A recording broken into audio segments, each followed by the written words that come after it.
नमस्कार दोस्तों, मैं हृदय मिश्रा आप सभी का स्वागत करता हूं आपके अपने चैनल डिकोड एग्जाम पर। कैसे हैं आप सभी लोग? आई होप आप सभी लोग अच्छे होंगे और अपनी पढ़ाई को बहुत ही बेहतर ढंग से कर रहे होंगे।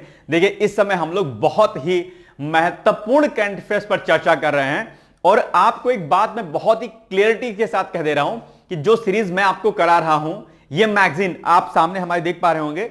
यह मैगजीन अभी डिकोड एग्जाम की तरफ से सभी लोगों को निःशुल्क प्रोवाइड कराई जा रही है। इसी मैगजीन में से जो जो आपके सेगमेंट जो दिए गए हैं, कंटेस्ट दिया गया है, उसी में से अलग अलग टॉपिक को मैं आपको करा रहा हूं। जैसे कि आपको कराया जा रहा है उत्तर प्रदेश विशेष, कल हमने आपको कराया था, कुछ और कराया था, ठीक है। तो इसी तरीके जितने इसमें सेगमेंट दिए गए हैं उन सभी सेगमेंट को हम लोग करेंगे, रेडी करेंगे, डेली करेंगे, ठीक है।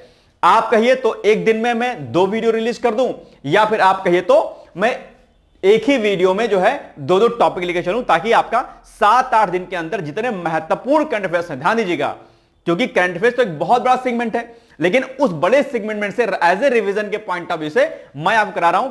यकीन मानिएगा, अगर आप वीडियो देखेंगे आपके बहुत सारे प्रश्न आपकी परीक्षा में पूछे जाएंगे। इसलिए इस सीरीज को बिल्कुल भी आपको स्किप नहीं करना है और ज्यादा से ज्यादा लोगों तक शेयर कर दीजिएगा, ताकि धूमधाम से करंट अफेयर्स आप लोग बेहतर तरीके से कर पाएं। और अगर ये मैगजीन आपको चाहिए, अगर अभी तक आपके पास नहीं मिली है, तो आप डिकोड एग्जाम के टेलीग्राम ग्रुप को ज्वाइन कर लीजिए, ठीक है। आप डालिएगा, टेलीग्राम पर मिल जाएगा। अगर वहां पर कोई दिक्कत होती है, सीधे आप मुझे व्हाट्सएप भी कर सकते हैं मेरे कॉन्टैक्ट नंबर पर, वहां पर भी मैं आपको व्हाट्सएप कर सकता हूं। कॉन्टैक्ट नंबर हमारा क्या है? 8604409201। यहां पर मैं आपको निःशुल्क जो है मैगजीन प्रोवाइड करा दूंगा। एक बात, इसके अलावा डिकोड एग्जाम पर जो बैचेस हमारे चल रहे हैं, जैसे अभी 2026-27 के लिए जो है हमारा बैच स्टार्ट हुआ है आरओ का, तो उसकी जानकारी भी मिल जाएगी आपको। यहां पर पीसीएस की तैयारी करना चाहते हैं आप, यूपीएससी की तैयारी करना चाहते हैं आप, ये कोई भी तैयारी करना चाहते हैं, कोई प्रॉब्लम है तो इसी नंबर पर आप डायरेक्टली हम मुझसे संपर्क भी कर सकते हैं, ठीक है। ये बात आप लोग ध्यान दीजिएगा। अब आइए सीधे हम आपके न्यूज पर आते हैं, यानी कि आज हम लोग उत्तर प्रदेश विशेष, जिसका सेगमेंट आपके एग्जाम के लिए बड़ा इंपॉर्टेंट होता है, ठीक है। पीसीएस मुख्य परीक्षा में ऑलरेडी 2 पेपर ही इसके दिए गए हैं और आपके आरओ की परीक्षा में एक प्रश्न के रूप में जो है इसमें प्रश्न आते हैं आपके एग्जाम में, ठीक है। तो आइए सीधे हम लोग आते हैं अपने टॉपिक पर। नंबर 1 पॉइंट, कानपुर में 47,600 करोड़ के विभिन्न प्रोजेक्ट्स का शिलान्यास और उद्घाटन अभी हाल ही में पीएम मोदी अर्थात प्रधानमंत्री श्री नरेंद्र मोदी जी के द्वारा किया गया है। ध्यान रखिएगा, जब भी कोई बड़े प्रोजेक्ट पर साइन करते हैं पीएम मोदी, तो ऐसे फैक्ट आपके एग्जाम के लिए क्या हो जाते हैं? जरूरी हो जाते हैं। नंबर 1, पीएम मोदी ने उत्तर प्रदेश के कानपुर में लगभग 47,600 करोड़ रुपए की लागत की विभिन्न परियोजनाओं का शिलान्यास और उद्घाटन किया है, यानी कि आगे कुछ बनाए जाएंगे और जो बन गए उनका उद्घाटन किया है, ठीक है। प्रधानमंत्री मोदी ने 660 मेगावाट पावर प्लांट, देखो अब ये जो मेगावाट है, इस पॉइंट को आपको क्या करना है, विशेष तौर पर याद रखना है। तो 660 megawatt Panki power plant, 660 megawatt Neyveli power plant, 1320 megawatt Jawaharpur power plant, 660 megawatt ओबरीसी पावर प्लांट और 660 मेगावाट खुर्जा पावर प्लांट सहित कई प्रमुख बिजली संयंत्रों का उद्घाटन किया है। बात अगर बिजली की आ गई है, आप जानते होंगे बिजली उपभोग के मामले में, खर्च के मामले में इंडिया जो है 3rd नंबर पे है, आप ये जानते होंगे अपने आप पे, है ना, या 1st नंबर पे है? जरा मुझे कंफर्म करके बताओ, बिजली जो है खर्च के मामले में देश भारत आपका जो है किस नंबर पर है? 1st, 2nd या 3rd? या बताओ 1st पे या 3rd पे है, ठीक है। चलिए आगे, भारत पथ, अच्छा इसमें एक पॉइंट और है। पीएम मोदी ने कानपुर नगर जिले में घाटमपुर ताप विद्युत परियोजना की इकाई को राष्ट्र को समर्पित किया। अब आपकी परीक्षा में सीधे यहीं से प्रश्न पूछ लेगा, घाटमपुर ताप विद्युत परियोजना का भी हाल ही में पीएम मोदी ने कहां पर उद्घाटन किया है? आप कहेंगे सर जो है कानपुर नगर में किया गया इसका उद्घाटन। याद रहेगा घाटमपुर, ठीक है। घाट घाट का पानी कहां पिएंगे? कानपुर में पिएंगे, ठीक है। चलिए, भारत पथ, यह भी चर्चाओं में है, एक अच्छी चीज है ये अपने आप में, स्पिरिचुअल न्यूज है आपके लिए। आप जानते होंगे कि अयोध्या राम मंदिर के वजह से काफी ज्यादा फेमस हो गया है और इसी कंटेक्स्ट में कुछ चीजें यहां पर हो रही हैं, जैसे कि अयोध्या में राम पथ, भक्ति पथ और जन्मभूमि पथ के बाद अब एक और बड़े प्रोजेक्ट यानी कि भारत पथ की घोषणा भी कर दी गई है। 20 किलोमीटर तक का ये भारत पथ होगा आपके अपने आप में, और एक बड़ी जो है अच्छी योजना है अपने आप में ये, ठीक है, जिसकी लागत करीब जो है 900 करोड़ रुपए जो है बताई गई है, ठीक है। ये कहां से कहां तक होगा? यह नया रास्ता 20 किलोमीटर लंबा होगा और प्रयागराज हाईवे पर स्थित भरत कुंड से लेकर रानोपाली तक बनेगा। या आप प्रयागराज हाईवे आप जानते होंगे, जो लोग भी इलाहाबाद में तैयारी करते हैं, प्रयागराज में तैयारी करते हैं, वो लोग जो आप जानते होंगे ना वो कौन सा, देखो ब्रिज, बड़ा वाला जो ब्रिज है उसके नीचे जो रास्ता जा रहा है ना, वो क्या कहते हैं उधर प्रयागराज, जहां पर यूनिवर्सिटी बनी हुई है, तो वहीं पर भरतकुंड है उसके आगे, उस जगह पर, उसी हाईवे पर, और वहीं से लेकर के ये रानुपाई तक बनेगा। तो ये पॉइंट याद रहेगा, भरत पथ। ठीक है, तो आपके एग्जाम में प्रश्न पूछ सकता है कि भाई बताओ भरत पथ का उद्घाटन कहां पर किया गया, कहां पर बनाया जाएगा। आपके एग्जाम में पूछ लेगा प्रश्न, मथुरा में, वाराणसी में, हरिद्वार में या अयोध्या में। तो बस भरत से याद रखिएगा कि भरत का संबंध किससे है, अयोध्या से है, तो ये अयोध्या में होगा। ठीक है ना, आइए आगे बढ़ते हैं। अग्निवीरों को भी हाल ही में 20% रिजर्वेशन देने की बात यूपी गवर्नमेंट ने कही है, यानी कि जो भी अग्निवीर होंगे वो लोग क्या कहते हैं, जो आपकी पुलिस भर्ती होती है आरक्षी की उसमें, और जो पीएससी की भर्ती होती है उसमें 20% रिजर्वेशन दिया जाएगा अग्निवीरों को। तो ये अग्निवीरों के लिए बड़ी खुशखबरी वाली बात है। आपके एग्जाम में यही प्रश्न पूछ लेगा कितने % रिजर्वेशन, आप कहेंगे सर 20% रिजर्वेशन। ठीक है ना, तो ये पॉइंट भी आप लोग इसको याद रखिए, कहां कहां पर, पीएससी में और उत्तर प्रदेश पुलिस में, मतलब कि जो आरक्षी भर्ती होती है 20% का।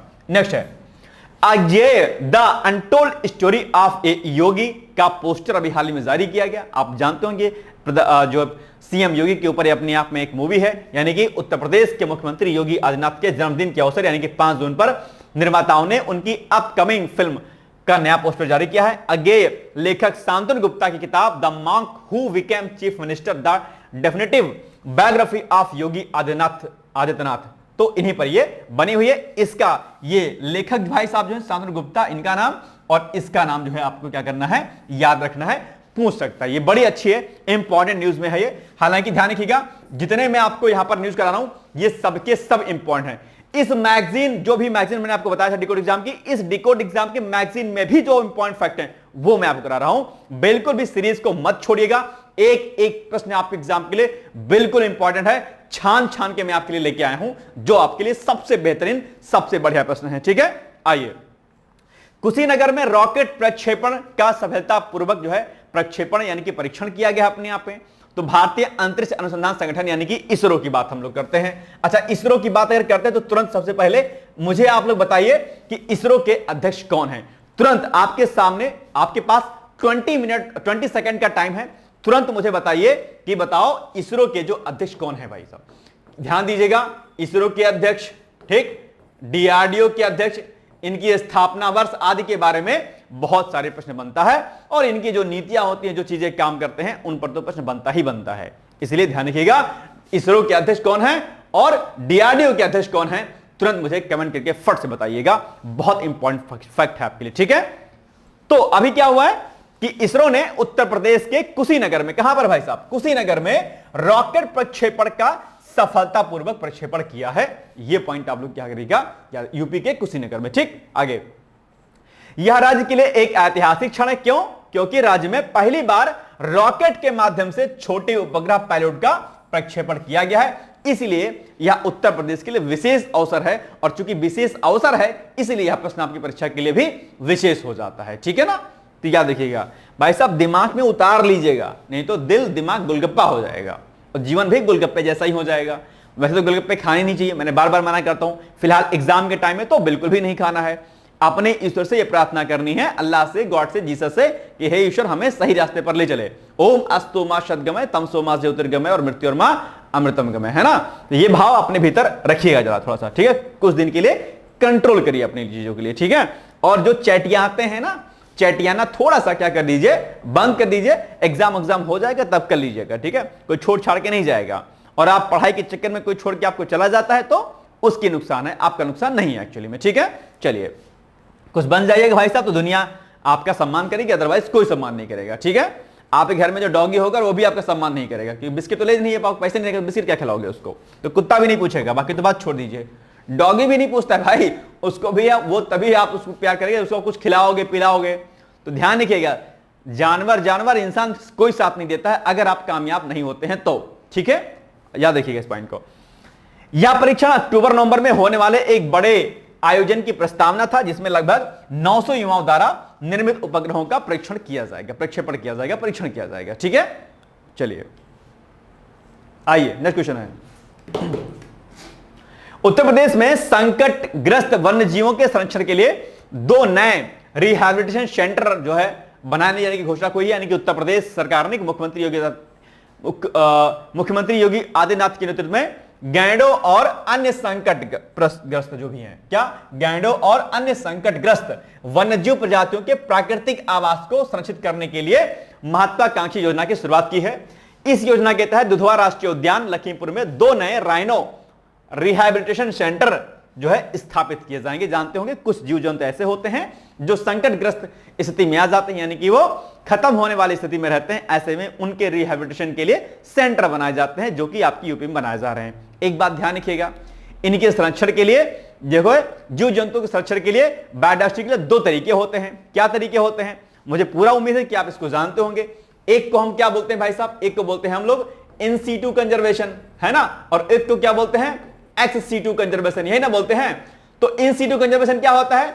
जो जहां पर है उसको वहीं पर उसके प्राकृतिक आवास में ही संरक्षित कर देना इन सीटू कंजर्वेशन कहलाएगा। यानी कि माना कि यहां पर 2, 4, 6 जंतु जीव जंतु हैं और इन पर संकट आ गया है, तो इनको रिजर्व करने के लिए, कंजर्व करने के लिए इन सीटू कंजर्वेशन विधि बनाई जाएगी। यानी कि यहां पर कुछ ऐसे तरीके अपनाए जाएंगे जिससे यहां पर संरक्षित हो सके। तो in situ conservation. Ex situ conservation, कोई माना कि यहां पर कोई जीव जंतु है इस जगह पर, एग्जाम्पल के लिए ये यहां पर क्या है, इसके लिए यहां पर ये फेवरेबल कंडीशन नहीं बन पा रही है, इसको ले जाकर के कहीं पर और स्थापित करना, that's called ex situ conservation, यानी कि परास्थानिक परिरक्षण। इसको बोलेंगे स्वास्थानिक परिरक्षण, इसको बोलेंगे परास्थानिक परिरक्षण। इन सीटू कंजर्वेशन और एक्स सीटू कंजर्वेशन में क्या क्या आते हैं? कई बार आपके एग्जाम पूछा जाता है कि नेशनल पार्क क्या है, बायोस्फीयर रिजर्व क्या है, जीन बैंक क्या है। जैसे जीन बैंक क्या हो गया? Gene bank ex situ conservation में आएगा। तो ये पॉइंट भी आपको याद रखना है। ओके, चलिए,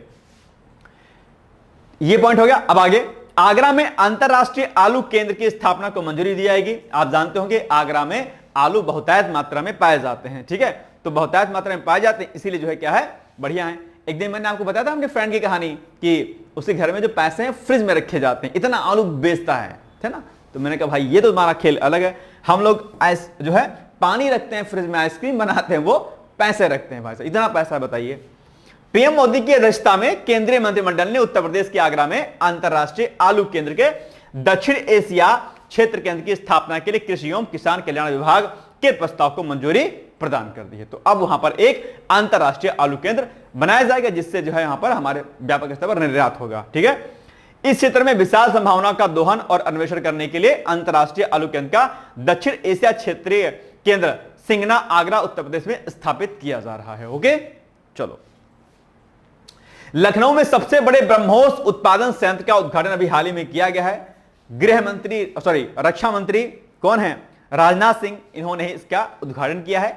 बड़ा इंपॉर्टेंट है। और ब्रह्मोस के बारे में तो कहानी आप पूरी जानते हो, कि मुझे नहीं लगता कि मैं आपको ब्रह्मोस के बारे में आपको कुछ बताऊं तो आप नहीं जानते होंगे। नहीं जानते होंगे तो ब्रह्मोस के बारे में आज ही गूगल कर लीजिएगा एक बार, ठीक है। तो अभी क्या हुआ, केंद्रीय रक्षा मंत्री राजनाथ सिंह ने लखनऊ में ब्रह्मोस एरोस्पेस के एकीकरण और परीक्षण सुविधा का वस्तुतः उद्घाटन किया है। इसका उद्घाटन कब किया गया? 11 मई 2025 को। डेट आप लोग को क्या करना है, याद रखना है, जिसे देश में राष्ट्रीय प्रौद्योगिकी दिवस के रूप में भी मनाया जाता है। यानी कि राष्ट्रीय प्रौद्योगिकी दिवस कब मनाया जाता है? राष्ट्रीय प्रौद्योगिकी दिवस दरअसल 11 मई को मनाया जाता है। और इसी दिवस में क्या हुआ था, इस ब्रह्मोस उत्पादन संयंत्र का जो है राजनाथ सिंह के जी का द्वारा क्या किया गया, उद्घाटन किया गया है, ठीक है, याद रहेगा पॉइंट। आगे, लखनऊ ब्रह्मोस एरोस्पेस लिमिटेड की सबसे बड़ी उत्पादन सुविधा है जो ब्रह्मोस मिसाइल बनाती है। नई उत्पादन सुविधा उत्तर प्रदेश रक्षा औद्योगिक गलियारे में बनाई जा रही है। आप जानते होंगे ये रक्षा जो औद्योगिक गलियारा है उत्तर प्रदेश में स्थित है, लखनऊ में। इसका निर्माण 300 करोड़ रुपए की अनुमानित लागत से किया गया है और यह लखनऊ में 80 हेक्टेयर भूमि पर फैला हुआ है। ओके, नई उत्पादन सुविधा प्रतिवर्ष 80 से 100 ब्रह्मोस मिसाइलों का उत्पादन करेगी। ओके, ठीक है, चलो। उत्तर प्रदेश में सेमी कंडक्टर यूनिट की मंजूरी अभी हाल ही में दी गई है। और अगर बात सेमी कंडक्टर की आती है तो डेफिनेटली आप लोग सेमी कंडक्टर के बारे में जानते होंगे। सेमी कंडक्टर के मामले में भारत अपने आप में आत्मनिर्भर भी है। और सेमी कंडक्टर दरअसल क्या है, आप जो भी इलेक्ट्रॉनिक्स गैजेट वगैरह देखते हैं उसमें खूब इस्तेमाल किया, आपके चिप में, आपके फोन में, आपके लैपटॉप में, आपके डेस्कटॉप में, इन सभी जगहों पर सेमी कंडक्टर का इस्तेमाल खूब अच्छे तरीके से होता है, ठीक है।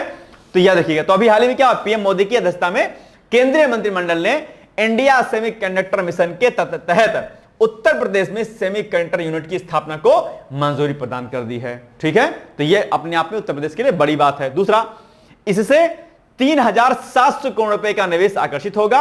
यह यूनिट HCL और ताइवान की कंपनी फॉक्सकॉन का संयुक्त उद्यम है। अब ध्यान रखिएगा, यही फैक्ट आपके प्रश्न पूछ लेगा इसे कि किसका संयुक्त उद्यम है।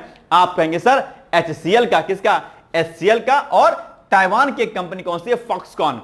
तो ये आपका HCL प्लस फॉक्सकॉन का संयुक्त उद्यम है। ठीक है, आगे दोनों मिलकर Yamuna expressway industrial development authority यानी कि जिसको हम ईडा बोलते हैं एरिया में जेवर हवाई अड्डे के पास प्लांट स्थापित करेंगे। यहां पर तो प्लेस भी आपसे आपके एग्जाम में पूछ सकता है, तो प्लेस के बारे में ही आप जानकारी रख लीजिएगा। ठीक है, चलिए आगे बढ़ते हैं।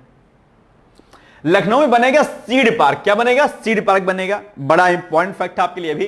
तो उत्तर प्रदेश की योगी सरकार ने राज्य को बीज उत्पादन के क्षेत्र में आत्मनिर्भर बनाने की दिशा में सबसे बड़ा कदम उठाते हुए 5 सीड पार्कों की स्थापना के प्रस्ताव को मंजूरी दे दी है। बड़ी अच्छी बात है। और चौधरी चरण सिंह जानते होंगे जो है पूर्व प्रधानमंत्री रह चुके हैं भारत देश के। ठीक है, तो इन्हीं के नाम पर स्थापित किए जाने वाले सीड पार्क को प्रदेश के 5 क्लाइमेटिक जोन में चरणबद्ध तरीके से स्थापित किया जाएगा। इस योजना के पहले सीड पार्क की स्थापना लखनऊ जिले के अटारी स्थित राजकीय कृषि क्षेत्र की 130.63 एकड़ भूमि पर किया जाएगा। तो ये बड़ी बात है कि लखनऊ में बनेगा सीड पार्क। प्रश्न यही सीधे पूछ लेगा, कहां बनेगा? लखनऊ बनेगा। उत्तर प्रदेश के जंगलों में विस्टा डोम ट्रेन सेवा अभी हाल ही में शुरू की गई है। आप जानते होंगे दुधवार जो नेशनल पार्क, वो जो आपका कतनिया घाट जो वन्यजीव प्रभाव वो है, ठीक है, कतनिया वन्यजीव अभ्यारण्य है, इसी से दुधवा नेशनल टाइगर रिजर्व तक रेल कनेक्टिविटी प्रदान करने के लिए वाली पर्यटक ट्रेन में विस्टा डोम कोच का संचालन शुरू कर दिया गया है। इसी के साथ उत्तर प्रदेश देश का पहला ऐसा प्रदेश बन गया जहां पर्यटकों के लिए जंगल सफारी का रोमांचक अनुभव उपलब्ध कराने के लिए विस्टा डोम कोच की सुविधा उपलब्ध कराई जा रही है। एक अच्छी सी ट्रेन होगी, ठीक है, वो प्रॉपर कांच के सब उसमें बनी होगी, आर पारदर्शी ट्रांसपेरेंट होगा, सब कुछ बढ़िया दिखेगा आप आराम से।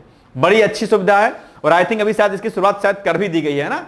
तो अगर आप चाहते हैं मौज मस्ती करना तो आप कतनिया घाट जाइए और वहां पर मौज मस्ती करिए। हमारे घर के बगल में ही है ना, बहराइच के बगल में कतनिया घाट है। बड़ा अच्छा रोमांचक स्थल है। दुर्भाग्यवश कतनिया घाट के बारे में लोग जानते नहीं है। मैं भी अपने ही शहर में रहने के बाद भी बहुत टाइम के बाद जान पाते हमारे यहाँ पर कतनिया घाट इतना फेमस है। बहुत अच्छा प्लेस है, जाइएगा आप जरूर से। ठीक है, चलिए।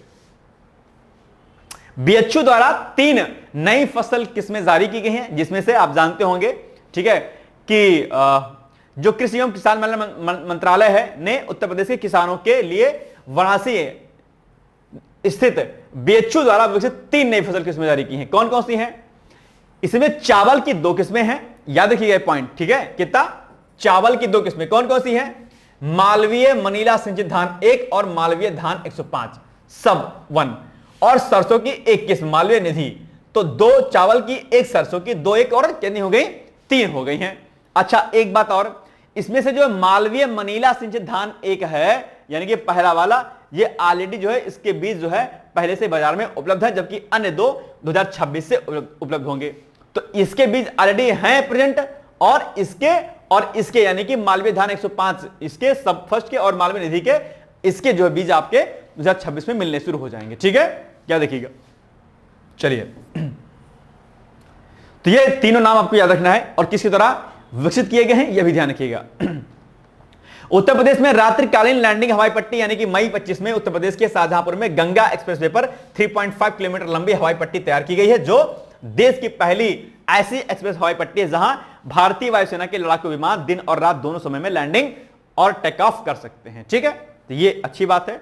और यहां पर ये आप देख पाएंगे राफेल, मिराज, जगुआर जैसे अत्याधुनिक जो आपके फाइटर जेट्स हैं वो भी यहां पर आप आराम से लैंडिंग कर सकते हैं। ठीक है, कोई दिक्कत नहीं होगी। उत्तर प्रदेश में कृषि सखी योजना ये अभी चर्चाओं में है। कृषि सखी योजना में क्या होगा एक्चुअली में कि उनको जो है, जो ये महिलाएं होंगी इसमें, इनको नेचुरल फार्मिंग के बारे में यानी कि प्राकृतिक कृषि के बारे में इनको प्रशिक्षण दिया जाएगा, और प्रशिक्षण लेने के बाद ये गांव-गांव में जाकर के लोगों को नेचुरल कृषि के बारे में यानी कि प्राकृतिक कृषि के बारे में जो है उनको क्या करेंगे, ट्रेंड करेंगे अपने में। तो यही है आपका उत्तर प्रदेश में कृषि सखी योजना। बड़ी अच्छी योजना अपने आप में। योजना के लाभ के लिए स्थानीय निवासी, स्वयं सहायता समूह, एसएचजी से जुड़ी या कृषि में सक्रिय महिलाएं चुनी जाती हैं। तो ये अच्छी योजना है। ठीक है, याद रखिएगा कृषि सखी योजना।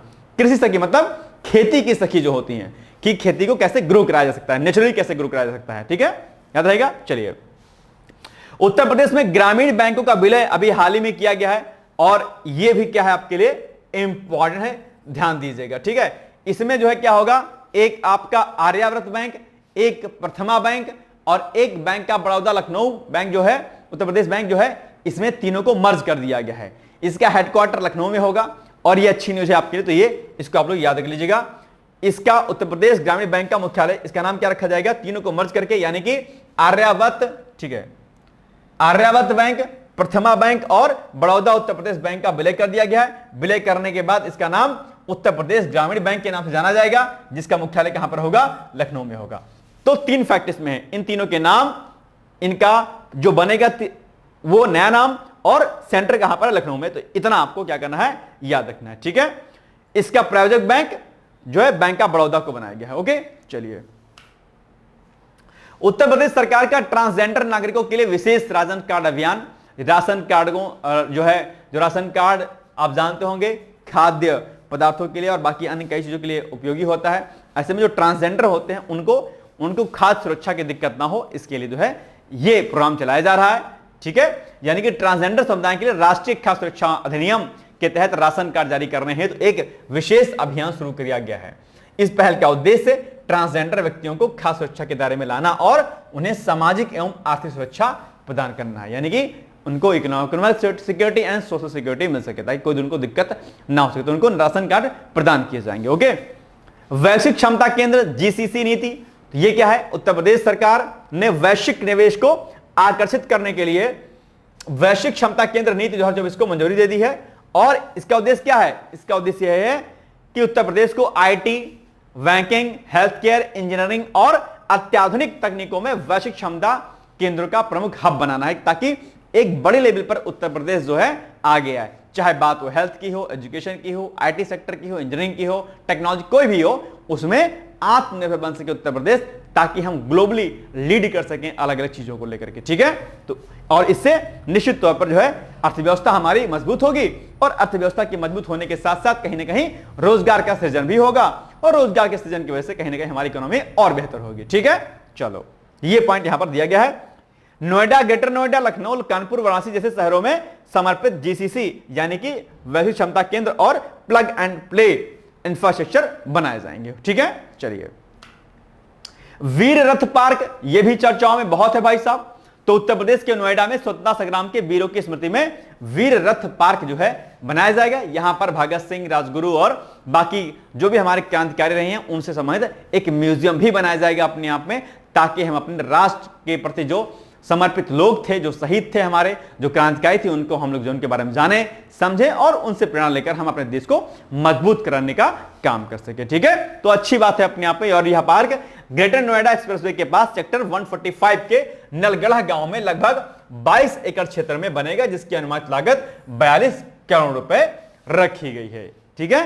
तो ये इसमें भगत सिंह हो गए, सुखदेव हो गए, सुभाष चंद्र बोस हो गए, कर्नल करनाल सिंह शहीद हो गए और कई सारे लोगों की इनकी मूर्तियां, उनके जीवन पर आधारित म्यूजियम और बहुत सारी चीजें यहां पर इकट्ठे कराई जाएंगी, ठीक है। तो ये पॉइंट आपको ध्यान रखना है। आगे, चिप डिजाइन केंद्र, मई 2025 में केंद्रीय इलेक्ट्रॉनिक्स और सूचना प्रौद्योगिकी मंत्री अश्विनी वैष्णव ने उत्तर प्रदेश के नोएडा में भारत के पहले 3 नैनोमीटर चिप डिजाइन केंद्र का उद्घाटन किया है। यह केंद्र जापान की रेनेसा इलेक्ट्रॉनिक्स द्वारा स्थापित किया जा रहा है। ओके, याद रखिएगा। चलिए, एक जिला एक उत्पाद योजना, आप जानते होंगे वन डिस्ट्रिक्ट वन प्रोडक्ट योजना की शुरुआत 24 जनवरी 2018 में हुई थी और उत्तर प्रदेश सरकार की इस योजना की सफलता को देखते हुए ही केंद्र सरकार ने इस योजना को जो है इंडिया लेवल पर लॉन्च किया था।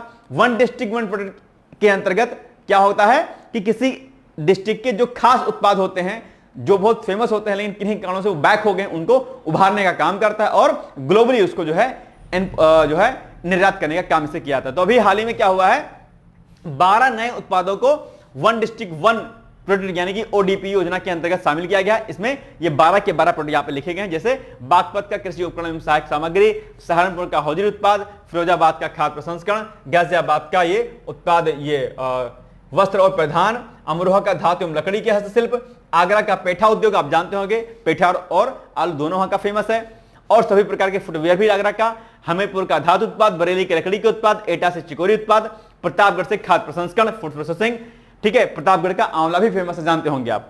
बिजनौर का मुंज एवं संबंधित उत्पाद, ठीक है। बलिया का सत्तू उत्पाद। तो इतने जो है क्या है यहां पर इसको इनके इन जिलों से इन प्रोडक्ट को, इन उत्पादों को वन डिस्ट्रिक्ट वन प्रोडक्ट योजना में शामिल किया गया। याद रखिएगा, बहुत इंपॉर्टेंट है, डैम श्योर है, यहां से प्रश्न आएगा ही आएगा, वेरी इंपॉर्टेंट। ठीक है, चलिए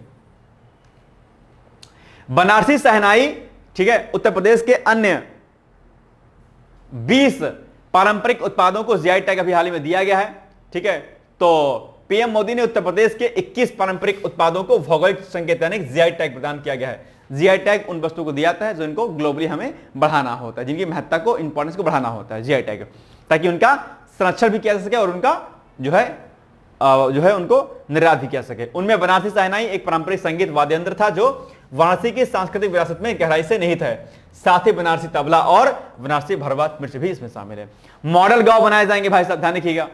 अभी उत्तर प्रदेश सरकार की घोषणा के अनुसार अयोध्या के 1147 गांवों को मॉडल गांव बनाएगी सरकार। बड़ी अच्छी योजना है अपने आप पे। देखते हैं कि अयोध्या के इन गांवों का सपना जो है कैसे पूरा होता है। चलिए, राष्ट्रीय स्वच्छ वायु कार्यक्रम पर नेशनल कॉन्फ्रेंस अभी हाल ही में हुई है ये। ठीक है, इसका आयोजन कहां पर किया गया है? गोरखपुर में किया गया है। इसका आयोजन गोरखपुर नगर निगम और world resource institute of India द्वारा संयुक्त रूप से किया गया। ठीक, याद देखिएगा। नेक्स्ट है, नेजा मेले पर अभी हाल ही में क्या कर लिया गया? रोक लगा दिया गया है।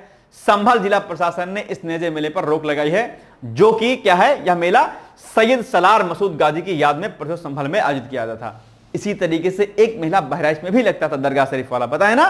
तो वहां पर भी योगी सरकार ने उसको बैन कर दिया है। ठीक है, इस पीछे एक बड़ा पुराना इतिहास है। इस पर फिलहाल मैं कोई कमेंट नहीं करना चाहूंगा, आप लोग इसकी हिस्ट्री पता कर लीजिए खुद से। ठीक है, तो क्या कैसे रहा है, इस पर अक्सर वाद विवाद उत्पन्न होता रहता है। ठीक है, चलिए, डॉल्फिन सफारी भी चर्चाओं में रही है। आप जानते होंगे डॉल्फिन गणना हमने कराई थी, आपको डॉल्फिन रिपोर्ट हमने कराई थी। अगर आपने वो रिपोर्ट नहीं देखी है तो आप लोग dolphin report by decode exam डालिएगा, मेरा वीडियो आएगा, आप उसको देख लीजिएगा, इंपॉर्टेंट है। तो अभी हाल ही में डॉल्फिन जो गणना कराई गई है उसमें क्या है, उसमें जो है जो डॉल्फिन की संख्या सबसे ज्यादा कहां पर है? ठीक है, वो आपका, अच्छा डॉल्फिन, अच्छा सॉरी, डॉल्फिन सफारी की बात हो रही। अच्छा, डॉल्फिन गणना और डॉल्फिन सफारी दो न्यूज है। डॉल्फिन गणना मैंने क्या है उसको देख लीजिएगा अभी, हालांकि डॉल्फिन गणना भी आगे आएगी न्यूज में। अभी फिलहाल क्या है? डॉल्फिन सफारी है। तो मार्च 2025 में प्रदेश सरकार की घोषणा के अनुसार डॉल्फिन सफारी की स्थापना वाराणसी में की जाएगी। ठीक है, गंगा नदी में कैथी से ढकवा गांव के बीच यह सफारी स्थापित की जाएगी, जहां पर डॉल्फिन की संख्या अधिक पाई जाती है। ठीक है, यहीं पर बनेगा ये एग्री वोल्टेइक प्रोजेक्ट, ये भी अभी चर्चाओं में रहा है। ये क्या है? सौर ऊर्जा उत्पादन के साथ की जाने वाली समानांतर कृषि है। ठीक है, तो इसके लिए एक बड़ा उपहार भी जो है मिल रहा है अपने आप में उत्तर प्रदेश को। तो एग्री वोल्टेइक प्रोजेक्ट को अपनाने वाला देश का पहला राज्य बन गया है कौन? यूपी आपका। और इस प्रोजेक्ट के तहत किसानों के खेतों में सौर पैनल स्थापित किए जाएंगे। अब जैसे आप आराम से क्या कर सकते हो, ऊपर सोलर पैनल लगा दो और नीचे आप आराम से क्या कर लो, अपना कोई खेती कर लो आराम से, कोई दिक्कत नहीं होती है। तो आराम से जो है हम रिन्यूएबल एनर्जी रिसोर्सेज में आत्मनिर्भर होंगे, साथ साथ में जो है पोल्यूशन भी कम होगा और अच्छे तरीके से हमारी उधर हैंड टू हैंड खेती भी होती रहेगी। तो ये अपने आप में बड़ी अच्छी पहल है। यह प्रोजेक्ट सौर ऊर्जा नीति 2022 के लक्ष्यों को प्राप्त करने में सहायता करेगा। ठीक है, चलिए, तो अब ये सौर ऊर्जा नीति 2022 एक बार गूगल कर लीजिएगा, एक बार जरा इसके लक्ष्यों को भी एक बार देख लीजिएगा आप लोग। ओके, चलिए, भारत नेपाल साहित्य महोत्सव, भारत नेपाल साहित्य महोत्सव का आयोजन 21 से 23 मार्च 2025 तक वृंदावन में किया गया और इसका आयोजन उत्तर प्रदेश व्रज तीर्थ विकास परिषद की सहयोगी संस्था गीता शोध संस्थान तथा क्रांतिधारा साहित्य अकादमी मेरठ के द्वारा किया गया। ओके, अब एक पॉइंट और, बलिया में अभी कच्चे तेल की खोज की गई है हाल ही में। किसके द्वारा खोज की गई है? ओएनजीसी के द्वारा खोज की गई है, याद रखिएगा। ठीक है, और ये जो क्षेत्र है तेल वाला, ये आपका बलिया से लेकर के और प्रयागराज का जो फाफामऊ का क्षेत्र है वहां तक जो है लगभग 300 किलोमीटर तक का जो क्षेत्र है यहां तक फैला हुआ है। ठीक है, यानी कि बलिया के सागर पाली से लेकर प्रयागराज के फाफामऊ तक का क्षेत्र है। तो ये पॉइंट याद रखिएगा कि बलिया में कच्चे तेल की अभी हाल ही में खोज की गई ओएनजीसी के द्वारा। ठीक है, तो अब चूंकि ओएनजीसी आ गया, जिसको हम लोग क्या बोलते हैं? Oil and natural gas corporation. जरा बताओ अभी ओएनजीसी जो है, ओएनजीसी की किस संस्था में, किस राज्य में आग लग गई थी, वहां पर उस पर रोक लगाया गया था, मैंने बताया था आपको। और ओएनजीसी की स्थापना किस वर्ष हुई थी, यह भी मुझे बताइएगा, इंपॉर्टेंट फैक्ट आपके। ठीक है, ओएनजीसी की स्थापना किस वर्ष हुई थी, कमेंट करके तुरंत बताइएगा मुझे। देखो कमेंट कर दोगे, सर्च कर लोगे, बता दोगे तो क्या होगा, वो क्वेश्चन आपको हमेशा याद रहेगा। आप एक कान से सुनोगे और एक कान से सीधे से निकाल दोगे तो क्या कीजिएगा, कुछ नहीं कर पाइएगा, जीवन में मामला गड़बड़ हो जाएगा, जीवन गोलगप्पा हो जाएगा। क्यों? क्योंकि सुनकर निकाल देने से क्या होगा, कुछ भी आपके दिमाग में नहीं आएगा। जब चीजों को आप सर्च करेंगे, मेहनत करेंगे खुद से, तो चीजें आपके जहन में लंबे समय तक हमेशा याद रहेंगी। ठीक है, चलिए। इथेनॉल उत्पादन आप जानते होंगे, हाल ही में रिपोर्ट जारी हुई थी, उसके अनुसार उत्तर प्रदेश देश का सबसे बड़ा एथेनॉल उत्पादन करने वाला राज्य बन गया अपने आप पे। इसका इस्तेमाल अब केमिकल फैक्ट्रीज में, सौंदर्य प्रसाधन में, ठीक है, और मादक पदार्थों को बनाने में भी इसका प्रयोग जो है किया जाता है। ठीक है, वर्तमान में उत्तर प्रदेश की एथेनॉल उत्पादन क्षमता 2 बिलियन लीटर प्रतिवर्ष है। इसे भविष्य में बढ़ाकर 2.5 बिलियन लीटर किया जाएगा, यह ध्यान रखिएगा। ओके, गोंडा में एशिया का सबसे बड़ा इथेनॉल प्लांट भी अभी हाल ही में स्थापित किया गया। ये सारे फैक्ट हमने ऑलरेडी आपको कराए हुए हैं, तो आपके फैक्ट आप एग्जाम में यही पूछ लेगा कि एशिया का सबसे बड़ा इथेनॉल जो प्लांट है वो कहां पर स्थापित किया जाएगा। आप कहेंगे सर ये किया जाएगा आपका गोंडा में किया गया है, मतलब ठीक है, गोंडा बहराइच के जस्ट बगल में है। गोंडा बहराइच बस्ती बलरामपुर आप जानते होंगे। नेक्स्ट क्वेश्चन है, इंपॉर्टेंट है, ये भी आपका है। ठीक है, उत्तर प्रदेश में शिशु मृत्यु दर, तो अप्रैल 2025 में केंद्रीय स्वास्थ्य एवं परिवार कल्याण मंत्रालय द्वारा जारी वार्षिक स्वास्थ्य रिपोर्ट के प्रदेश में वर्तमान शिशु मृत्यु दर कितनी है, 1000 जीवित जन्मों पर 38 है, और जबकि नवजात मृत्यु दर कितनी है, 28 है। इसके अलावा उत्तर प्रदेश में 1000 जन्म लेने वाले बच्चों में 43 बच्चे जन्म लेने के 5 दिन के अंदर क्या होते हैं, मर जाते हैं। दूसरा, नवजात बच्चों में मृत्यु का प्रमुख कारण समय से पहले जन्म लेना और नवजात संक्रमण है। यही कारण है कि यह स्थिति उत्पन्न हो जाती है। ठीक है, चलिए। अब छोटा सा आपके लिए एडवर्टाइजमेंट है। अब देखो, अभी एग्जाम 27 जुलाई को है, आपका प्रस्तावित है। अच्छा, इसके बाद भी कंटिन्यूस है, अभी इसको वाइंड अप मत करिएगा, अभी वीडियो आगे भी है। ठीक है, ये एडवर्टाइजमेंट है आपके लिए कि जैसे अभी आप 27 जुलाई को एग्जाम दे रहे होंगे, इन केस किसी कारणवश आपकी कोई कमी रह गई है तैयारी करने में, कोई प्रॉब्लम हो गई है या कोई ऐसा और इश्यू हो गया है, ठीक है, आप नहीं कर पाए तैयारी, आपको लगता नहीं यार अब हम अगले वैकेंसी में जोर कर लगाएंगे, तो उसी के लिए अभी जो वैकेंसी आपकी आने वाली है, ठीक ठाक वैकेंसी भी उसमें रहेगी। उसके लिए जो है नया बैच अभ्युदय के नाम से, अभ्युदय आरओ 2026-27 के नाम से एक नया बैच लॉन्च हो चुका है। आप उसमें एडमिशन ले सकते हैं। आप कहेंगे सर हम क्यों ले एडमिशन आपके यहां, क्योंकि हमने 45+ सिलेक्शन दिए हैं। और एक बात ध्यान रखिएगा, पेड ये नहीं है, है ना, आजकल जानते हैं पैसे देकर के लोग छपा लेते हैं फोटो ना। ये चेहरे जो आप देख रहे हैं, ये चेहरे डिकोड एग्जाम की तरफ से हैं। इन्होंने डिकोड एग्जाम ज्वाइन किया, मेहनत किया और सफल हुए। ठीक है, इनकी अपनी मेहनत भी है, ऐसा नहीं करेंगे हमारी ही मेहनत है ना, इनकी खुद की, हर स्टूडेंट की अपनी खुद की मेहनत होती है, लेकिन गाइडेंस, नोट्स और क्लासेस उस संस्था का होता है ना। तो इनकी अपनी मेहनत और हमारी मेहनत, हम सब लोगों की मेहनत के फलस्वरूप ही इनका नाम यहां पर है। आपका नाम भी इस जो है पोस्टर में हो सकता है, इसके लिए आप इस बैच को एडमिशन ले सकते हैं इसमें। ठीक है, सभी चीजें बहुत बेहतर ढंग से बनाई गई हैं, कराई गई हैं। आप जानते हो डिकोड एग्जाम आरओ के लिए बहुत फेमस है। पीसीएस का भी बैच हमारे साथ चलता है, उसमें भी आप एडमिशन ले सकते हैं। और इसके लिए आप हमें सीधे अभ्युदय बैच लिख करके आप 8604440920 पर आप कॉल कर सकते हैं या व्हाट्सएप कर सकते हैं, या फिर आप 9506742546 पर भी आप संपर्क कर सकते हैं। ठीक है, तो एडमिशन ले लीजिए अगर कोई कमी आपके रह गई है। चलिए आगे, उत्तर प्रदेश अग्निशमन विभाग, अभी जानते होंगे अभी हाल ही में जो हमारा महाकुंभ हुआ था, उसमें जो है अग्निशमन विभाग ने व्यापक स्तर पर काम किया था। और इसी को देखते हुए अभी हाल ही में क्या हुआ है, 1 अप्रैल 2025 को, कब, 1 अप्रैल 2025 को, ठीक है, गोवा में सम्मानित किया गया है। किसको, उत्तर प्रदेश अग्निशमन विभाग को। ठीक है, एक उत्कृष्ट कार्यों के लिए इसको सम्मानित किया गया है। ओके, चलिए, यह सम्मान गोवा के अग्निशमन और आपातकालीन सेवा निदेशालय के द्वारा इसको सम्मानित किया गया है। ठीक है, नेक्स्ट है उत्तर प्रदेश का बायो सीएनजी संयंत्र। अभी हाल ही में उत्तर प्रदेश का पहला बायो सीएनजी संयंत्र प्रयागराज में स्थापित किया जा रहा है। बड़ा इंपॉर्टेंट सेगमेंट है, याद रखिएगा, वेरी वेरी इंपॉर्टेंट है। उत्तर प्रदेश का पहला बायो सीएनजी संयंत्र होने के साथ ही यह देश का दूसरा बायो सीएनजी संयंत्र है। तो अब बताओ कि पहला जो उत्तर प्रदेश का तो पहला है, लेकिन देश का पहला सीएनजी कौन सा है, मुझे कमेंट कर तुरंत बताइएगा, गूगल करके बताइएगा मुझे फट से। ठीक है, और सीएनजी आप जानते होंगे अपने आप एक ईंधन है जिसका उपयोग ऑटो रिक्शा और आपके जो बसेस, कुछ आपके सिटी बसेस, इसके अलावा कार और बाकी जगहों पर सीएनजी का इस्तेमाल किया जाता है। आरामदायक होता है ये अपने आप में और प्रदूषण रहित होता है, बहुत कम प्रदूषण करता है अपने आप में। तो सीएनजी आजकल खूब चर्चाओं में रहता है। ठीक है, चलिए, अनुवाद सुविधा जो शुरू करने वाली भारत की पहली विधानसभा आपकी उत्तर प्रदेश विधानसभा हो गई है। जहां पर 3-4 लैंग्वेज में अनुवाद किया जाएगा। तो ये बड़ी न्यूज है, अपने यहां पे याद रखिएगा, ठीक है।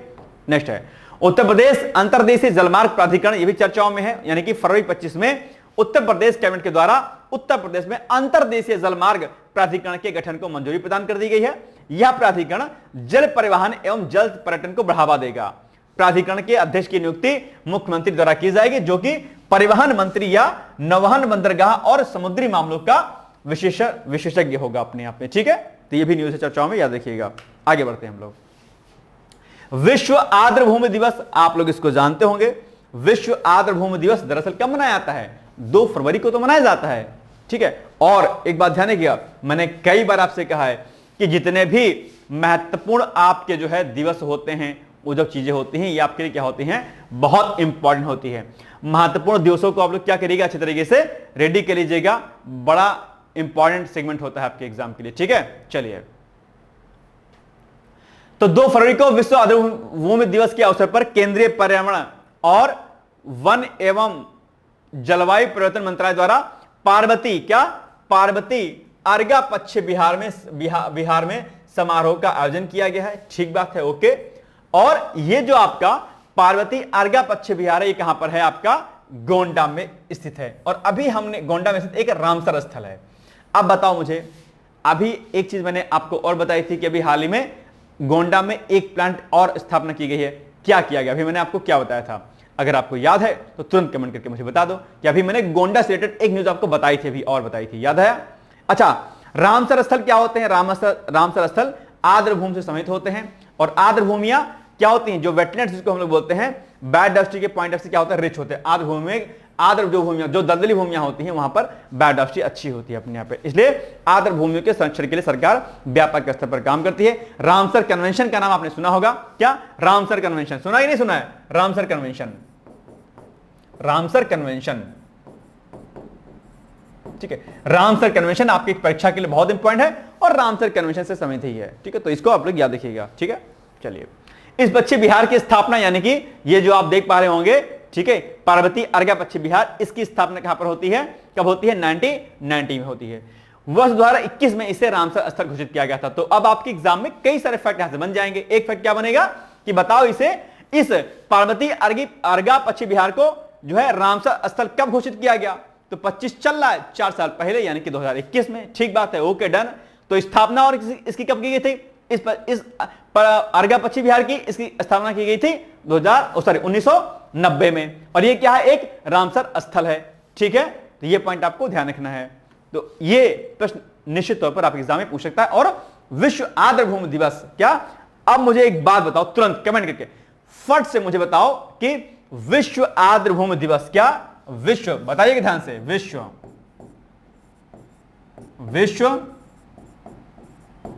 आर्द्र भूमि दिवस, ठीक, 2025। थीम क्या है बताओ? इस पर मैंने आर्टिकल भी कराया था, न्यूज भी कराई थी। मुझे पूरी उम्मीद है आप इसका उत्तर तुरंत देंगे। यू हैव 20 सेकेंड, तुरंत आंसर दीजिए, फिर हम आगे बढ़ेंगे। विश्व आर्द्र भूमि 2025 की थीम क्या है? तुरंत कमेंट करके मुझे बताइए आप लोग, फट से। लेट नहीं करना, देर नहीं करना है। एक गाना नहीं सुना कि देर ना हो जाए, कहीं देर ना हो जाए, तो वही वाली बात है, लेट ना हो जाए, देर ना हो जाए। तुरंत कमेंट करके बताइए। नहीं आता होगा तो गूगल करिए, चैट जीपीटी करिए, लेकिन मुझे कमेंट करके जरूर बताइए। मैं आपसे अपेक्षा यही करता हूं, ठीक। चलो भाई साहब, अच्छा, इसके अलावा जितने भी अन्य पर्यावरणीय दिवस हैं आपके, जैसे 22 अप्रैल हो गया, 22 मार्च हो गया, आपका 5 जून हो गया, 16 सितंबर हो गया, ठीक है, इन दिवसों के बारे में और इनकी थीम के बारे में भी जानकारी एकत्रित कर लीजिएगा। यानी कि विश्व आर्द्र भूमि दिवस, ठीक है, विश्व जल दिवस, विश्व पृथ्वी दिवस, विश्व पर्यावरण दिवस, ठीक है, इसके अलावा आपका ओजोन दिवस, इन सभी दिवसों के थीम और इनके बारे में, इनसे रिलेटेड जो जो कन्वेंशन हुए हैं आपके, उन सभी कन्वेंशन को भी आप लोग एग्जैक्टली पढ़ लीजिए। ये मैं आपको टास्क देता हूं, अभी क्लास वाइंड अप होने के बाद तुरंत बाद इसको एग्जैक्टली आप लोग पढ़ लीजिएगा, ठीक है, ओके। चलिए आगे बढ़ते हैं हम लोग, है ना। देखो, पढ़ाई करो ना तो ऐसे ही करो, जब भी कोई टर्मिनोलॉजी चर्चाओं में है, बीच में आ जाए, कोई बात और आ जाए, तो उससे समय जो जो जानकारी रहती है उसको उसी समय क्लियर कर लिया करो। ये मैं सोचा करो कि हम इसको बाद में करेंगे, बात कभी नहीं होता है। काल करे सो आज करे, आज करे सो अब, और पल में पर ले पल में परले होएगी, बहुर करोगे कब, है ना। तो ये बात ध्यान रखिएगा। पलक झपकते ही आज मैं आपके सामने हूं, हो सकता है कल को आपको न्यूज मिले हृदय सर इज नो मोर। क्या कीजिएगा, है ना, जीवन है ये, कुछ भी हो सकता है ना। जैसे मैंने कल कहा कि मैं कल ये क्लास कराऊंगा, वो कराऊंगा, कल मैं रहूं या ना रहूं इसकी कोई गारंटी नहीं है नहीं है। तो कल का इंतजार क्यों करना, जो आज मैं आपसे बातें कह रहा हूं उस बातों को स्वीकार कर लो, है ना। हो सकता है ये अभी जो 2024 में मेरा जन्मदिन रहा वो आखिरी रहा हो, तो कुछ भी हो सकता है, इसलिए इंतजार नहीं करना चाहिए। पढ़ाई का हो, जीवन में आगे बढ़ने का हो, अच्छे कार्यों का हो, हमेशा आगे बढ़ना चाहिए ना। अपने जीवन को हमेशा प्रेरित करते रहना चाहिए अच्छे कर्मों के लिए। अक्सर एक बात मैं बोलता हूं कि हमेशा व्यक्ति को सफलता से महानता की ओर बढ़ना चाहिए, है ना। सफल हो लेकिन अच्छा कार्य करते हुए। चलिए, रडार फैक्ट्री अभी हाल ही में उत्तर प्रदेश में डिफेंस इंडस्ट्रियल नोड पर रडार फैक्ट्री की स्थापना 400 करोड़ रुपए की लागत से की जाएगी। बड़ी अच्छी बात है अपने आप में। यह radar factory Agra Lucknow expressway के निकट विजामाई गांव में स्थापित की जाएगी। यह गांव कहां पर है, आगरा में है। तो यह आगरा में इसकी स्थापना की जाएगी एक तरीके से, ठीक है, याद रहेगा। चलिए, देश का पहला बायोपॉलीमर प्लांट आप जानते होंगे। अच्छा, बायोपॉलीमर प्लांट के बारे में तो पढ़े, लेकिन एक बात बताओ, ये जो बायोपॉलीमर होते हैं वो क्या होते हैं भाई साहब। ये प्राकृतिक जो आपके स्रोत होते हैं, क्या प्राकृतिक जो आपके स्रोत होते हैं, ठीक है, प्राकृतिक स्रोतों से, ठीक है, प्राकृतिक स्रोतों से प्राप्त ये क्या होते हैं, बहुलक होते हैं, ठीक है, याद रहेगा पॉइंट। ये प्राकृतिक स्रोतों से प्राप्त ये क्या होते हैं, बहुलक होते हैं। तो और इसका इस्तेमाल कई जगहों पर किया जाता है, ठीक है, आपके कपड़े बनाने से लेकर के अलग अलग इंडस्ट्रीज में इसका इस्तेमाल हम खूब करते हैं। तो देश का पहला बायोपॉलीमर प्लांट 22 फरवरी 2025 को लखीमपुर खीरी में स्थापित किया गया है। तो लखीमपुर खीरी कहां पर, लखनऊ के बगल, यानी कि सीतापुर बहराइच के बीच में और लखनऊ से सटा हुआ, ठीक है। सटा हुआ क्या मतलब, लखनऊ से तो डिस्टेंस पे है, लेकिन हाँ ठीक है, वो पड़ोसी कह सकते हैं यहां पे। इस प्लांट की आधारशिला प्रदेश के मुख्यमंत्री के द्वारा रखी गई है। ओके, इंपॉर्टेंट है क्योंकि देश का पहला है, इसलिए आपके लिए क्या हो जाता है, ये इंपॉर्टेंट हो जाता है, याद रहेगा, भूलेगा तो नहीं। आइए आगे बढ़ते हैं। उत्तर प्रदेश में 5 नए आध्यात्मिक गलियारे विकसित किए जाएंगे। देखो, ये सब प्रश्न हमने ऑलरेडी अपने दैनिक रूप से जो मैं करंट कराता हूं वहां पर मैंने कराया हुआ है, लेकिन दिक्कत क्या है कि आपने उसे किया नहीं होगा। मैं फिर से एक बात के मैं आपको आगाह कर दे रहा हूं कि अगर आपको आगे परीक्षा तैयारी करनी है तो दैनिक रूप से जो मैं करंट कराता हूं सुबह 8 बजे, उसको आप प्लीज जरूर क्या करें। अभी तो मैं मैगजीन करा रहा हूं, लेकिन हम दैनिक रूप से उसे कराएंगे, तो आपसे हमारी रिक्वेस्ट है उसको प्लीज आप लोग क्या करिए, ठीक है। चलिए, उत्तर प्रदेश में 5 नए आध्यात्मिक गलियारे विकसित किए जाएंगे। नंबर 1 पॉइंट, 1 मार्च 2025 की घोषणा के अनुसार उत्तर प्रदेश में 5 नए आध्यात्मिक गलियारे विकसित किए जाएंगे। ये गलियारे प्रयागराज को अन्य आध्यात्मिक स्थलों से जोड़ेंगे, ठीक है, यानी कि सेंटर पॉइंट क्या होगा, प्रयागराज होगा, और प्रयागराज पॉइंट होने के साथ 5 अलग अलग जगहों को जो है ये सेंटर आपके जोड़े जाएंगे, ठीक है। इन आध्यात्मिक गलियारों में प्रयागराज विंध्याचल काशी कॉरिडोर, प्रयागराज अयोध्या गोरखपुर, प्रयागराज लखनऊ रामेश्वरम मार्ग, प्रयागराज मथुरा वृंदावन सुखतीर्थ गलियारा और प्रयागराज राजापुर चित्रकूट। मैंने अपने वाले कंठेश में इसको डिटेल्स में कराया है कि इस गलियारों में कौन कौन से डिस्ट्रिक्ट होंगे शामिल, बहुत डिटेल में मैंने कराया हुआ है। अब वही बात है ना कि अब चूंकि आपको तो चटियाने से समय नहीं मिलता होगा, जब चटियाने से समय नहीं मिलता होगा तो क्या कीजिएगा, नहीं कर पाइएगा, है ना। तो लेकिन फिर भी मैं आपसे कहता हूं कि इसको प्लीज जरूर कीजिएगा, ठीक है। चलिए, नई डॉल्फिन गणना रिपोर्ट, ये हमने आपको कराया हुआ था, ठीक है। इसमें हमने आपको डिटेल्स में चीजों को बहुत अच्छे से कराया होता है भाई, डॉल्फिन गणना कहां कहां पर कराई गई, कैसे कैसे कराई गई है, ठीक है। सबसे ज्यादा डॉल्फिन है वो कहां पर है, स्थापित है, और इसका वीडियो आप लोग चाहें तो एक बार सर्च कर लीजिएगा। डिकोड एग्जाम के जो चैनल हमारा है, उस डिकोड एग्जाम के चैनल पर जो है ऑलरेडी क्या है, मेंशन है, ठीक है। तो बिना देरी के आज ही इसको क्या कर लीजिएगा, आप लोग पढ़ लीजिए कि जो है डॉल्फिन कहां कहां पर। चलो, डॉल्फिन की सबसे ज्यादा संख्या कहां पर है, 2397 है, उत्तर प्रदेश में है। आप जानते होंगे डॉल्फिन दरअसल गंगा में पाई जाती है, और चूंकि गंगा प्रदूषित बहुत ज्यादा हो गई थी, और उसी प्रदूषण के फलस्वरूप क्या हुआ कि वहां पर जो डॉल्फिन की संख्या थी क्या हो गई, कम हो गई अपने आप में, है ना। लेकिन जब प्रोजेक्ट नमामि गंगे चलाया गया, एसटीपी एटीपी प्लांट लगाए गए, तो गंगा का पानी साफ हुआ, और गंगा के पानी के साफ होने की वजह से डॉल्फिनों की संख्या में क्या हुई, वृद्धि हो गई अपने आप में, है ना। और व्हेल वगैरह भी आप जानते होंगे उनके बारे में भी। चलिए, तो ये सबसे ज्यादा जो गणना की गई, उस गणना के अनुसार सबसे ज्यादा डॉल्फिन कहां पर पाई गई, आपके उत्तर प्रदेश में। संख्या कितनी है, 2397 है, और इसके बाद जो है फिर बिहार का नंबर सेकंड पे है और पश्चिम बंगाल, यानी कि डॉल्फिन गणना के मामले में नंबर 1 पर एक क्या है आपका यूपी है, दूसरे पर आपका क्या है बिहार है, ठीक है, और तीसरे पर आपका क्या है आपका पश्चिम बंगाल है। क्या पश्चिम बंगाल है। यहां पर कितना है 2397 है, बिहार में शायद 2100 समथिंग है और पश्चिम बंगाल में शायद 800 समथिंग, ऐसे कुछ 800 900 समथिंग है ना। एक बार डेटा एक बार क्लियर कर लीजिएगा, बिहार का भी और आपके इसका भी पश्चिम बंगाल का भी, ठीक है। अक्टूबर 2017 को गांगेय डॉल्फिन को उत्तर प्रदेश में राज्य जलीय जीव घोषित किया गया था। यह फैक्ट भी आपके लिए क्या है इंपॉर्टेंट है। तो पूछ लेगा कि गांगेय डॉल्फिन को उत्तर प्रदेश में राज्य जलीय जीव घोषित कब किया गया, 17 में। या प्रश्न पूछ लेगा कि उत्तर प्रदेश का जलीय जीव अभी हाल ही में किसको चुना गया था, आप कहेंगे गांगेय डॉल्फिन को। ओके, एक प्रकार है डॉल्फिन का अपने आप में, ठीक है, याद रहेगा। चलिए नेक्स्ट है, उत्तर प्रदेश को प्रधानमंत्री पुरस्कार दिया गया हाल ही में। क्यों दिया गया, क्योंकि सौर ऊर्जा के उत्कृष्ट उपयोग और जन कल्याणकारी योजनाओं को प्रभावी ढंग से लागू किए जाने के फलस्वरूप दरअसल उत्तर प्रदेश को प्रधानमंत्री आप जो है पुरस्कार से नवाजा गया है, अवार्ड दिया गया, ठीक है। चलिए, गंगा टास्क फोर्स, क्या गंगा टास्क फोर्स ये भी चर्चाओं में रहा है। आप जानते होंगे गंगा टास्क फोर्स का गठन 1 जनवरी 2025 को किया गया है। गोमती नदी आप जानते होंगे ना, गोमती नदी जो है इसी के संरक्षण के लिए ही जो है क्या कहते हैं ये जो है कराया गया है। क्या गंगा नदी जो ये आपका गंगा टास्क फोर्स है, तो गोमती नदी के संरक्षण हेतु और उसके पुनरुद्धार के लिए ही दरअसल क्या किया गया है, ये प्रोजेक्ट लॉन्च किया गया है। और इस प्रोजेक्ट में जो हमारे पुराने सैनिक है ना वो शामिल है। कौन शामिल है, पुराने लोग शामिल हैं। अब बात अगर हम लोग थोड़ा सा कर लेते हैं आपके जो है किसकी, आपके गोमती नदी की। देखो नदियों पर तो प्रश्न आपके एग्जाम में कई बार पूछा जाता है, आप जानते होंगे, ठीक है। तो जो नदियां हैं यानी कि जो अपवाह तंत्र आपका, उसमें से कौन सी नदी कहां से निकलती है, कहां पर गिरती है, उसके सहायक नदियां कौन सी हैं, दाएं से कौन सी नदी मिलती है, बाएं से कौन सी नदी मिलती है, ये सब कई सारे फैक्ट आपके पूछे जाते हैं। तो निश्चित तौर पर आप लोग नदी वाले चैप्टर को अच्छे से पढ़ लीजिएगा। और एक आपने नदी सुनी होगी, कौन सी, आप सई नदी, क्या सई नदी, क्या सुना होगा, सई नदी, माना कि ये गोमती नदी है, सई नदी जो है यहां पर इसकी ट्रिब्यूटरी है अपने आप पे, ठीक है। और ये गोमती जो नदी है ये क्या हो गई, गोमती नदी हो गई। गोमती नदी दरअसल गंगा नदी की क्या है, सहायक नदी है। क्या है, गंगा की सहायक नदी है।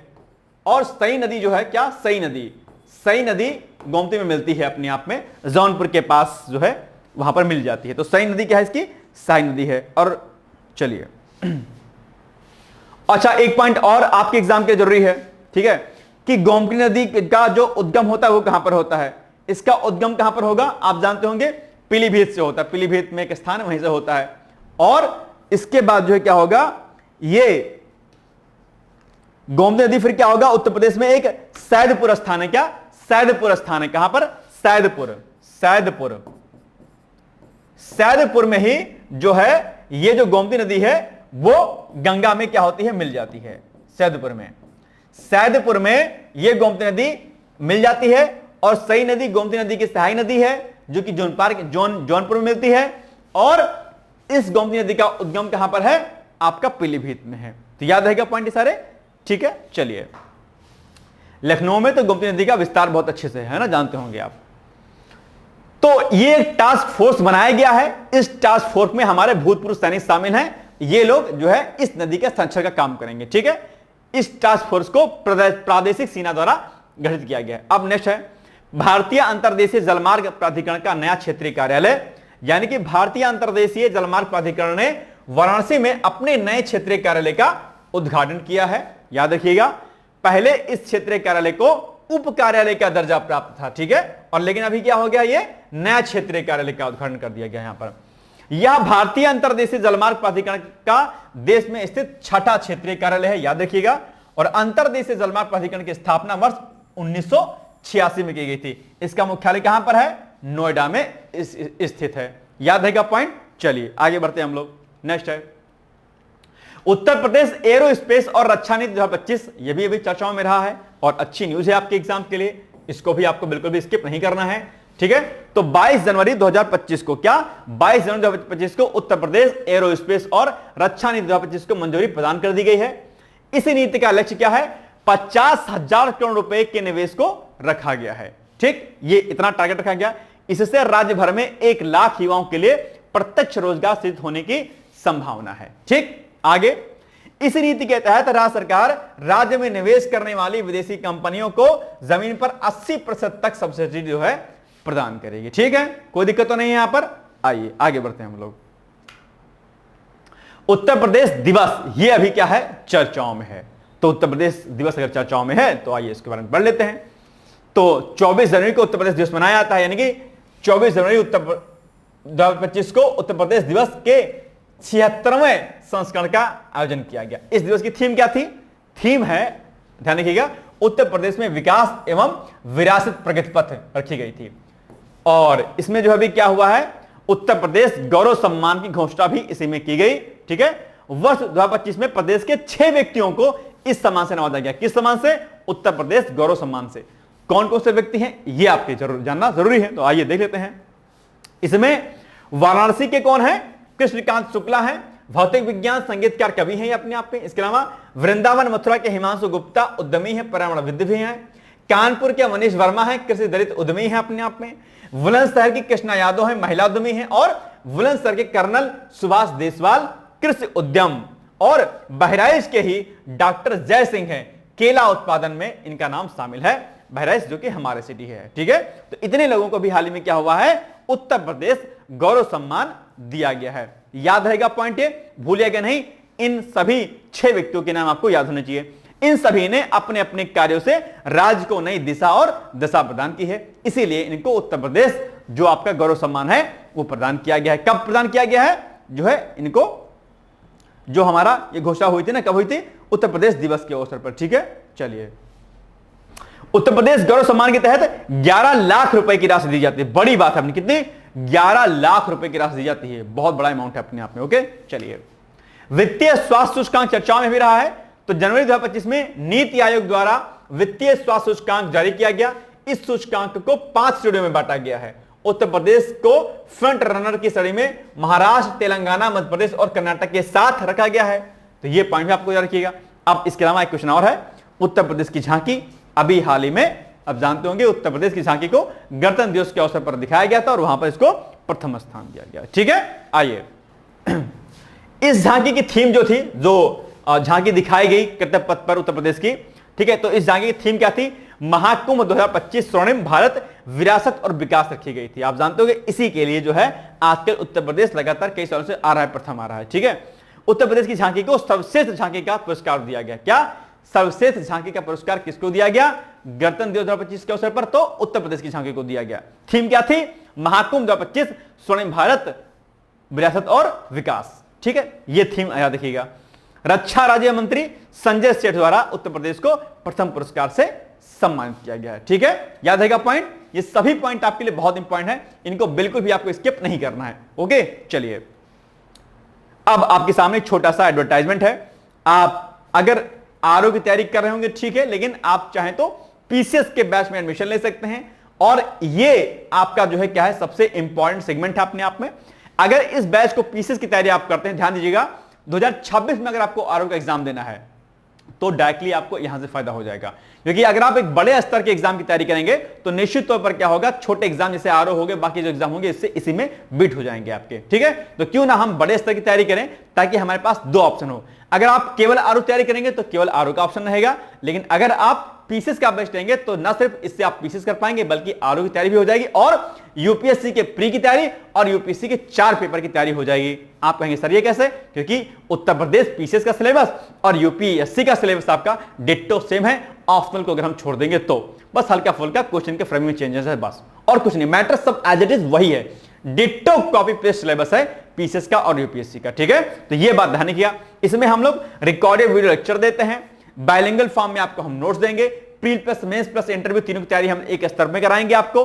ठीक है, आपका प्री का पीवाईक्यूज, मेंस का पीवाईक्यूज, आपकी टेस्ट सीरीज आपकी प्री प्लस मेंस की, इसके अलावा डेली आंसर एंड प्रैक्टिस आपका, प्री का क्विज आपका, ये सभी चीजें आपको इसमें समग्र रूप से कराई जाएंगी। इसमें सीसैट का भी अलग से लेक्चर रहेगा, हिंदी भी कराई जाएगी आपकी, जो हिंदी है अनिवार्य विषय, और इसके अलावा निबंध का जो आपका विषय है, निबंध वाले विषय को भी आपको यहां पर कराया जाएगा, ठीक है। और हमारी मुलाकात आपको यहां पर एथिक्स वाले पेपर में मिलेगी, यानी कि एथिक्स आपको पढ़ाऊंगा, आप एथिक्स पढ़ेंगे, आपके जीवन का उद्धार ना होगा तो आप मुझसे मिलिएगा। एथिक्स एक बार इस पीसीएस के बैच में पढ़िए, आपके जीवन में न सिर्फ एक बड़े स्तर का बदलाव आएगा, आपको सफलता भी मिलेगी। तो सफलता के साथ एक महान इंसान ही बन जाएंगे आप, ठीक है। ये मेरा आपसे दावा है, तो इसको आप ज्वाइन कर सकते हैं। और सबसे बड़ी बात यह है कि अगर आप इस बैच को लेते हैं और इंटरव्यू तक जाते हैं तो आपकी ने जो फीस हमें सबमिट की होगी वो फीस भी हम आपको रिफंड कर देंगे पूरी की पूरी, ठीक है। या देखिए, अगर आप इंटरव्यू तक जाते हैं तो मेंस क्वालिफाई करके, इसके लिए, इस पूरे बैच के लिए आप हमें कांटेक्ट कर सकते हैं 8604409201 पर। आप इस पे कॉल भी कर सकते हैं और इस पे आप पीसीएस लिख करके आप हमें जो भेज सकते हैं। 2026 का अगर टारगेट अगर आपका पीसीएस का है, निश्चित तौर पर आप इस बैच को ले सकते हैं। टारगेट अगर आपका 25 का भी तो भी आप ले सकते हैं, कोई दिक्कत नहीं। लेकिन अगर मेन टारगेट 2026 पीसीएस का है तो आप इस बैच को ले सकते हैं। 25 वाले बच्चे भी इसमें ले सकते हैं एडमिशन, कोई दिक्कत नहीं है। इस बैच को लेने के बाद बाहर से किसी भी नोट्स, कोई किताब या बाकी किसी भी चीज की आपको आवश्यकता नहीं पड़ेगी। इतना हम लोगों ने यहां पर करा दिया है। मेंस के क्वेश्चन को हमने कराया पीवाईक्यू के लेवल पे, और जो एक्सपेक्टेड क्वेश्चन जो होते हैं वो भी हमने आपको यहां पर करा दिया है, ठीक है। तो एक बेस्ट फैकल्टी है, वेल एजुकेटेड फैकल्टी है, अपने आप में एक लंबा एक्सपीरियंस रहा है पढ़ाने का, वो सभी फैकल्टी आपको पढ़ाएगी, ठीक है। तो ये आप बैठ लीजिएगा, इंक्वायरी आप यहां से कर सकते हैं, ठीक है। तो ये हो गया आज का हमारा महत्वपूर्ण वीडियो। बाकी इसी वाली सीरीज में हम लोग आगे अब बढ़ेंगे, ठीक है। तो आज के लिए बस इतना ही, मिलेंगे हम लोग कल एक नए सेक्शन के साथ। तब तक आप लोग पढ़ते रहिए, मस्त रहिए, व्यस्त रहिए, यूं ही मुस्कुराते रहिए। Thank you so much, bye bye, take care, all the best. दोस्तों, क्या आप पीसीएस अधिकारी बनना चाहते हैं? यदि हाँ, तो डिकोड एग्जाम लेकर आया है यूपी पीसीएस फाउंडेशन कोर्स 2025। यह एक ऑल इन वन कोर्स है जिसमें प्रीलिम्स मेंस दोनों ही परीक्षाओं के लिए वीडियो लेक्चर, एनसीईआरटी और standard books based bilingual notes उपलब्ध कराया जा रहा है। इस कोर्स में प्री और मेंस के सभी प्रीवियस ईयर क्वेश्चंस पेपर भी वीडियो लेक्चर के माध्यम से कोर्स में सम्मिलित होंगे। साथ ही साथ में कोर्स का कंटेंट गुणवत्तापूर्ण होने के साथ ही साथ एग्जाम ओरिएंटेड है, जिससे कोर्स लेने वाले स्टूडेंट्स को कोई भी बाहरी पुस्तक या नोट्स पढ़ने की आवश्यकता न पड़े। इस कोर्स में प्रीलिम्स और मेंस के टेस्ट सीरीज तथा आंसर राइटिंग प्रोग्राम भी शामिल है, जिसके साथ ही साथ टेलीग्राम ग्रुप में रेगुलर टॉपिक वाइज टेस्ट कराए जाएंगे। इसके साथ ही सीसेट, निबंध तथा सामान्य हिंदी की अतिरिक्त कक्षाएं भी चलाई जाएंगी तथा हमारे कोर्स से परीक्षा में सफल होकर इंटरव्यू देने वाले विद्यार्थियों को इंटरव्यू की भी तैयारी कराई जाएगी और अंतिम परिणाम कुछ भी हो, पूरी फीस उन्हें रिवार्ड के स्वरूप जो है वापस कर दी जाएगी तथा अगले बैच में उन्हें निःशुल्क प्रवेश प्रदान किया जाएगा। उल्लेखनीय है कि डिकोड एग्जाम एक संस्थान के रूप में 5 वर्ष के अपने सफल कार्यकाल में अब तक 55 से अधिक विद्यार्थियों को विभिन्न परीक्षाओं में अंतिम सफलता दिलाने में अपना सफल योगदान दे चुका है। इस कोर्स की फीस 15,000 रुपये निर्धारित की गई है, लेकिन पहले प्रवेश देने वाले 100 विद्यार्थियों को 3,000 रुपये की विशेष छूट दी जा रही है। और अधिक जानकारी के लिए हमारे संस्थान के नंबर 6307495944 पर संपर्क करें।